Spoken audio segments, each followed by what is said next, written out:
କ'ଣ ବନ୍ଦ ହେଇଯିବ BSKY କାର୍ଡ଼? ଓଡ଼ିଶାରେ ବହୁତ ଗୁଡ଼ାଏ ପ୍ରାଇଭେଟ୍ ହସ୍ପିଟାଲ ଯିଏକି BSKY କାର୍ଡ଼କୁ ରିସିଭ୍ କରିବା ପାଇଁ ରୋଗୀମାନଙ୍କୁ ଫେରାଇ ଦେଉଛନ୍ତି, ଯାହାଫଳରେ ରୋଗୀମାନେ ବହୁତ ହନ୍ତସନ୍ତ ହେଉଛନ୍ତି। ଦେଖନ୍ତୁ, ଇଏ ଗୋଟେ ଛୋଟ ସାଧାରଣ କଥା ବୁଝିବା ଦରକାର ଯେ ଗୋଟେ ସ୍କିମ୍ର ଆପଣମାନଙ୍କୁ ମୁଁ ଉଦାହରଣ ଦେଉଛି, ସର୍ବଶିକ୍ଷା ଅଭିଯାନ ସ୍କିମ୍। ସେଇଟା କେବେ ହେଇଥିଲା? ସେଇଟା କଂଗ୍ରେସ ଅମଳରେ ହେଇଥିଲା। ଆଜି ବର୍ତ୍ତମାନ କେନ୍ଦ୍ର ସରକାରଙ୍କ ଯୋଜନାରେ କିଏ ରହୁଛି? ଆଜି ବର୍ତ୍ତମାନ କେନ୍ଦ୍ରରେ କିଏ ସରକାରରେ ଅଛି? BJP ଅଛି। ତା ବୋଲି କ'ଣ ସର୍ବଶିକ୍ଷା ଅଭିଯାନ ସର୍ବଶିକ୍ଷା ଅଭିଯାନ ବନ୍ଦ ହୋଇଯାଇଛି?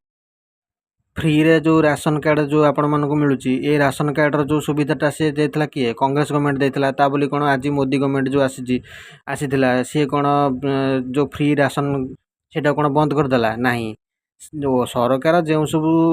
ସରକାର ଯେଉଁ ସବୁ ଜନ ଉନ୍ନୟନକାରୀ କାର୍ଯ୍ୟ କିମ୍ବା ଜନ ଉନ୍ନୟନକାରୀ ସ୍କିମ୍ ଲୋକମାନଙ୍କ ପାଇଁ ଆଣେ, ତାହା ସରକାର ପରିବର୍ତ୍ତନ ହୋଇଗଲେ ପ୍ରାୟତଃ ବନ୍ଦ ହୁଏ ନାହିଁ। ହଁ, ଏଟା ଅବଶ୍ୟ ସମ୍ଭବ ଯେ ସେଇ ସ୍କିମ୍ର କେତେକ ନାମକରଣକୁ ଚେଞ୍ଜ କରିଦିଆଯାଇଥାଏ। ଯେମିତିକି କଂଗ୍ରେସ ଅମଳରେ ଥିବା ଇନ୍ଦିରା ଆବାସକୁ ପ୍ରଧାନମନ୍ତ୍ରୀ ଆବାସ ଯୋଜନା କରିଦିଆଯାଇଥିଲା। ବର୍ତ୍ତମାନ କେନ୍ଦ୍ର ସରକାରଙ୍କ ଦ୍ୱାରା ଆୟୁଷ୍ମାନ ଭାରତ ଯୋଜନା ଦ୍ୱାରା ଲୋକମାନଙ୍କୁ ମାଗଣାରେ ସରକାରୀ ଡାକ୍ତରଖାନା ବା ବେସରକାରୀ ଡାକ୍ତରଖାନାମାନଙ୍କ ଦ୍ୱାରା ଚିକିତ୍ସା ଉପଲବ୍ଧ କରାଇ ଦିଆଯାଉଅଛି। ଏହା ଏକ କେନ୍ଦ୍ର ସରକାରଙ୍କ ସ୍କିମ୍। ଏହାକୁ ରାଜ୍ୟମାନେ ଚାହିଁଲେ ଲାଗୁ କରିପାରିବେ, କିନ୍ତୁ ଓଡ଼ିଶାରେ ସେଭଳି ହେଲା ନାହିଁ।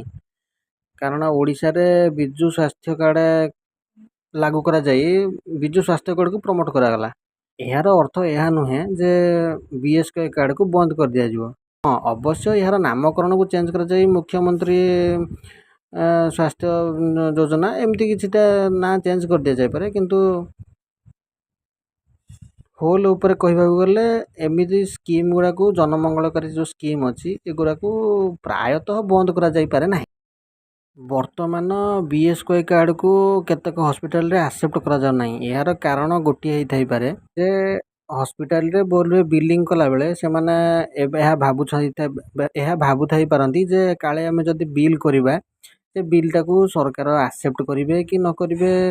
ଯେହେତୁ ଗଭର୍ଣ୍ଣମେଣ୍ଟ ଚେଞ୍ଜ ହେଇଯାଇଛି, ତେଣୁକରି ଏହି ଦ୍ୱନ୍ଦ୍ୱରେ ସେମାନେ କରୁନଥିବେ।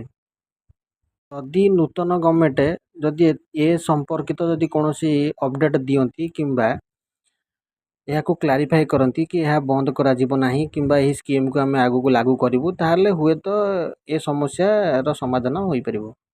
ତେବେ ଦେଖାଯାଉ ଗଭର୍ଣ୍ଣମେଣ୍ଟ ଯେଉଁ ନୂଆ ଗଭର୍ଣ୍ଣମେଣ୍ଟ ଆମର ଆସିଛି ତାହା କିପରି ତତ୍ପରତା ଦେଖାଉଛି। ଆଉ ଯିବା ପୂର୍ବରୁ ଆପଣମାନେ ମୋର ଏଇ ଚ୍ୟାନେଲଟାକୁ ସବସ୍କ୍ରାଇବ୍ କରିଦିଅନ୍ତୁ। ଧନ୍ୟବାଦ।